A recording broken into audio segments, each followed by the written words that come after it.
So let's think about what it means for a function to be differentiable. And we're thinking quite generally here, we're thinking about functions of several variables. And we're trying to get some kind of intuition about this idea rather than be very, very precise. So the goal is to understand geometrically the spirit of what it means for a function to be differentiable. So let's call our function f, and let's suppose f has domain x and codomain y.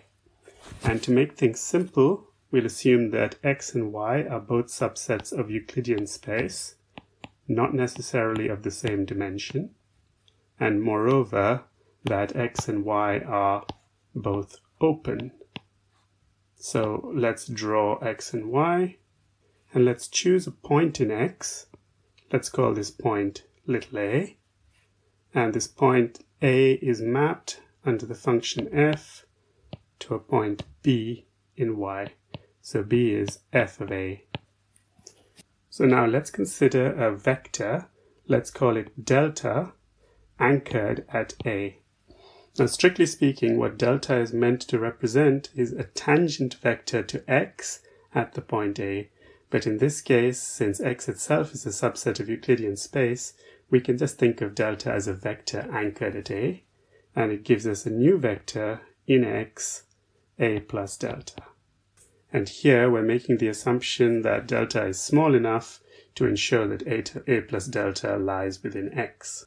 Now we're interested in the image of this new point, a plus delta, under the function f, which is f of a plus delta.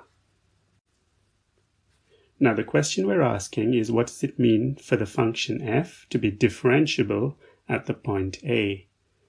The meaning of differentiability of a function is much the same in all different contexts. So f is differentiable at a means, being a bit imprecise for the moment, that f is well approximated by a linear function near to a. And of course there's a few things we have to unpack there. What does it mean for f to be well approximated by a linear function? And what does near to a mean precisely? So the first thing that we need is there must exist a function which we're going to call df of a. Now df of a is a linear function, and it's going to take vectors which are anchored at a, such as delta, to vectors anchored at b, in which case this is now df of a applied to delta.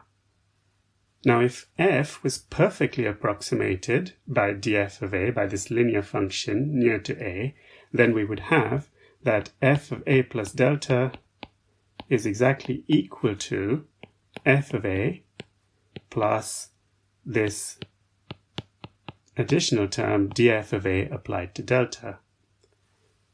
This is not in general going to be the case. In general, we're going to have some error, some difference between these two vectors, in which case what we would still hope is that f of a plus delta is at least approximately equal to f of a plus df of a applied to delta. So the next thing we have to do is we have to unpack what it means for the two sides to be approximately equal. And to do that, we take the difference, left-hand side minus right-hand side. So f of a plus delta, take away f of a, take away df of a applied to delta. We take the magnitude of this, remember this is just a vector in the space y, and we ask that this vector goes to 0 faster than the magnitude of delta. Using little o notation, this vector is little o of the magnitude of delta. We can rephrase this in terms of limits. In terms of limits, it becomes that the limit as delta goes to 0 of this difference, rather the magnitude of this difference, divided by the magnitude of delta is equal to 0. So this limit exists and it's equal to 0. Now to say that f is differentiable at a means that this linear map df of a exists. It has this behavior for all delta. And moreover, when we say that delta goes to 0, There are obviously many different ways for a vector to go to 0, and this has to hold true for all of them. So let's summarize some of this. To say that the function f is differentiable at a means that f is well approximated by a linear function in a neighborhood of a, so close to a. If this is the case, we refer to this linear function, which we've written as df of a, as the derivative of f at a, or in some texts as the total derivative of f at a. What we mean by well approximated is that the error in this approximation goes to 0 faster than the magnitude of the vector delta. To say that a function is differentiable on x as a whole would mean that it's differentiable at each point of x. A final little note, what's the relationship between differentiability and the existence of partial derivatives?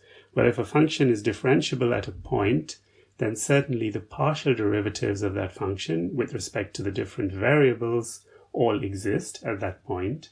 The converse is not necessarily true.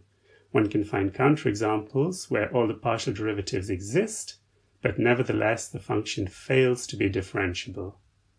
On the other hand, it can be shown that if all the partial derivatives exist and are continuous, then the function is definitely differentiable at that point.